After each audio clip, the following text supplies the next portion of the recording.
ಚಿಂತಿಸಲು ನೀನೇನು ಕಳೆದುಕೊಂಡಿರುವೆ? ನಿಶ್ಚಿಂತೆಯಿಂದಿರಲು ನೀನೇನು ಪಡೆದುಕೊಂಡಿರುವೆ? 3 ದಿನದ ಈ ನಾಟಕದಲ್ಲಿ ಕಳೆದುಕೊಳ್ಳಬೇಕಾಗಿರುವುದು ಕರ್ಮ ಒಂದೇ, ಪಡೆಯಬೇಕಾಗಿರುವುದು ಪುಣ್ಯ ಒಂದೇ. ದೊಡ್ಡ ಮನುಷ್ಯನಾಗುವುದು ಒಳ್ಳೆಯದು, ಆದರೆ ಒಳ್ಳೆಯ ಮನುಷ್ಯನಾಗುವುದು ದೊಡ್ಡ ವಿಷಯ. ದುಃಖದ ಬಗ್ಗೆ ಚಿಂತಿಸತೊಡಗಿದರೆ ಸದಾ ದುಃಖಿಯಾಗಿಯೇ ಉಳಿಯುತ್ತೀಯ. ಸದಾ ಸುಖ ಸಂತೋಷಗಳನ್ನು ಧ್ಯಾನಿಸುತ್ತಿದ್ದರೆ ಮುಂದೆ ಸುಖಿಯಾಗುತ್ತೀಯ. ಏಕೆಂದರೆ ಮನಸ್ಸು ಯಾವುದರ ಬಗ್ಗೆ ಹೆಚ್ಚಾಗಿ ಧ್ಯಾನಗೊಳ್ಳುವುದೋ ಅದೇ ಸಕ್ರಿಯವಾಗುವುದು.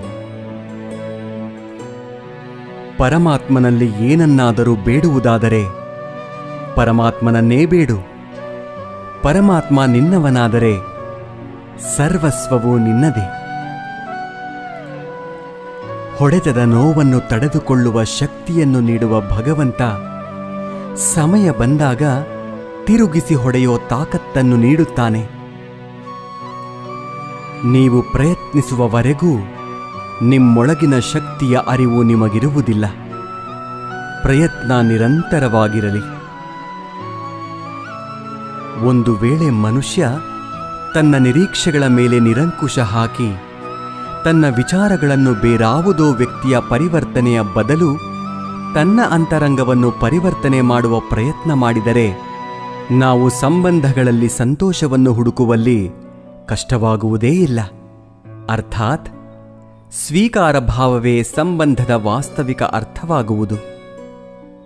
ಸಮಸ್ಯೆ ಸವಾಲುಗಳನ್ನು ಯಾರು ಅವಕಾಶಗಳನ್ನಾಗಿ ಪರಿವರ್ತನೆ ಮಾಡಿಕೊಳ್ಳುತ್ತಾರೋ ಅವರು ಮಾತ್ರ ಬದುಕಿನಲ್ಲಿ ಗಟ್ಟಿಯಾಗಿ ನಿಲ್ಲಬಲ್ಲರು.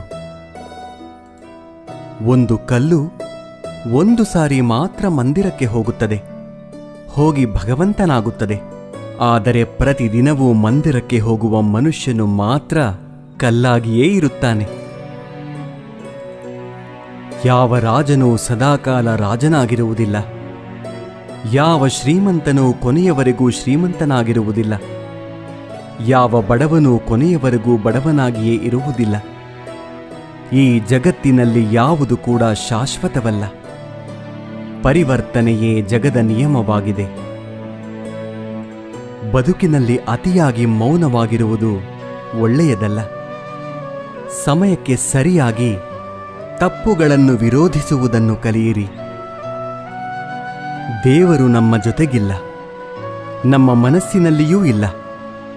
ಕೇವಲ ನಮ್ಮ ಆತ್ಮವಿಶ್ವಾಸದಲ್ಲಿ ಇರುತ್ತಾನೆ. ಯಾವಾಗ ಮನುಷ್ಯನು ತಾನು ಮಾಡಿದ ಕರ್ಮಫಲಗಳನ್ನು ಇದೇ ಜನ್ಮದಲ್ಲಿ ಅಥವಾ ಮುಂದಿನ ಜನ್ಮದಲ್ಲಿ ಅನುಭವಿಸಬೇಕಾಗುತ್ತದೆ ಎಂಬ ಜ್ಞಾನವನ್ನು ಅರಿತುಕೊಳ್ಳುತ್ತಾನೋ ಆಗ ಇಡೀ ಜಗತ್ತು ಬದಲಾವಣೆಯತ್ತ ಸಾಗಿಬಿಡುತ್ತದೆ. ಚರಿತ್ರೆಯಲ್ಲಿ ಗೆದ್ದವನಿಗೆ ಗೆದ್ದವನು ಎನ್ನುವ ಜಾಗವಿದೆ. ಸೋತವನಿಗೆ ಕೂಡ ಇಂಥವನೊಂದಿಗೆ ಸೆಣಸಾಡಿ ಸೋತ ಎನ್ನುವ ಜಾಗವಿದೆ. ಆದರೆ ನಿಂತುಕೊಂಡು ನೋಡುವವರಿಗೆ, ಆಡಿಕೊಂಡು ನಗುವವರಿಗೆ ಚರಿತ್ರೆಯಲ್ಲಿ ಎಲ್ಲಿಯೂ ಕೂಡ ಜಾಗವಿಲ್ಲ.